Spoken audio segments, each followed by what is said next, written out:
हम सबने पढ़ा है लॉ ऑफ इनर्शिया। बिल्कुल, जड़त्व का सिद्धांत। जड़त्व का सिद्धांत क्या कहता है आशुतोष जी?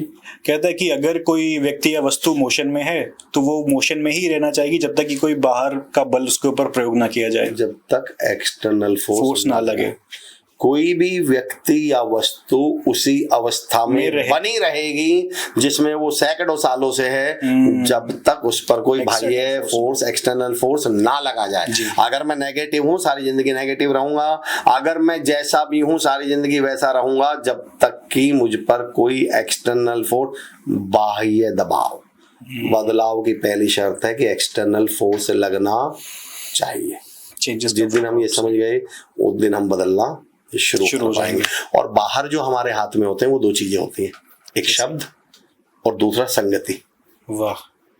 अब सवाल ये भी उठता है ना बाहर से कैसे बदले? बिल्कुल। तो आपके हाथ में दो चीजें हैं, एक शब्द और दूसरा संगति। तो इसलिए मैं कहता हूं अपने शब्द बदल डालिए। आप वैसे भी गौर करेंगे दुनिया को इंग्लिश में बोलते हैं वर्ल्ड, राइट, और इसके करीब दूसरा शब्द कौन सा है? अगर इसमें से एल निकाल दूं तो वर्ड। शब्द, आपके वर्ड्स ही आपका वर्ल्ड क्रिएट करते हैं, आपकी दुनिया बनाते हैं। मुझसे तो इसलिए मैं कहता हूं कि पावरफुल बोलो, पॉजिटिव बोलो, पवित्र बोलो जी। तो ऐसे ही मैं एक सेशन में बोल रहा था, पावरफुल बोलिए, पॉजिटिव बोलिए, पवित्र बोलिए। एक साहब खड़े होके बोले, अरे सर ये तो सब बोलने की बातें हैं, बोलने से क्या होता है? मैंने कहा और भाई नालायक बदतमीज क्या हाल है तुम्हारे? बोले ये क्या बदतमीजी, आपने ऐसे कैसे बोल दिया? मैंने कहा भाई साहब बोला ही तो है, बोलने से क्या होता है? और मैंने कहा अगर किसी को ऐसा लगता हो कि बोलने से कुछ नहीं होता तो अगले 2 मिनट ऐसा बोलूंगा, रुक नहीं पाएंगे। इस दुनिया में जो हो रहा है बोलने से हो रहा है। मैं लोगों से पूछता हूँ पिछले 3 महीने से जीजाजी से बात क्यों नहीं करी? बोले सर जीजाजी ने ऐसा बोल दिया था। फूफा जी के यहाँ क्यों नहीं जाते? अरे फूफा जी के यहाँ एक बार गए थे, उन्होंने ऐसा बोल दिया था। वाइफ से हस्बैंड से झगड़ा क्यों चल रहा है? बोले जी वाइफ ने ऐसा बोल दिया था।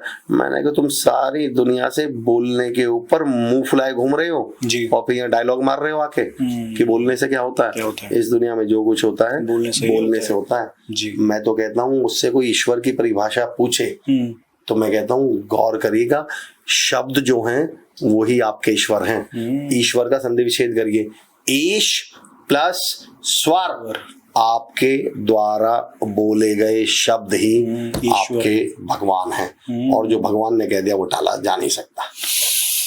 सर मुझे लगता है इतना सारा कुछ अब्सॉर्ब करने के लिए ना, मुझे लगता है कि इस ऑडियंस को वीडियो पॉज करके देखना पड़ेगा क्योंकि आपको जब मैं प्रोसेस कर रहा हूँ तो मुझे भी ये सारी चीजें जब मैं पहली बार सुन रहा हूँ, और वाकई सर एक शानदार व्यक्तित्व जैसा मैंने शुरू में कहा था, मैं फील कर रहा हूँ ये चीज। मुझे आशुतोष भाई आपसे मिलकर एक बहुत अच्छी बात लगी और मुझे अब इस बात का यकीन हो चुका है कि जो आपकी ऑडियंस है वो भी नए थॉट्स और नए विचारों को सुनती होगी, जैसा मैं आपको देखकर लग रहा है।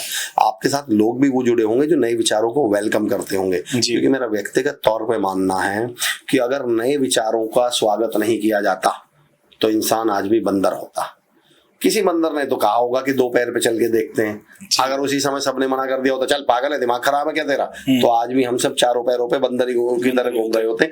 तो जब नए विचारों का स्वागत किया जाए, हो सकता है सुनने वालों के लिए नया ही थॉट प्रोसेस हो कि अच्छा यार बाहर से बदलते हैं, लेकिन मुझे पूरी उम्मीद है वो इसको समझेंगे, वो इसको स्वीकार करेंगे या कम से कम इस पर सोचेंगे जरूर। सर मुझे इन बातों के बाद मुझे एक चीज समझ में आ रहा है कि हमने जो सक्सेस की परिभाषा थी वो हमने मोल्ड कर दिया, वो ही हमने बदल दिया।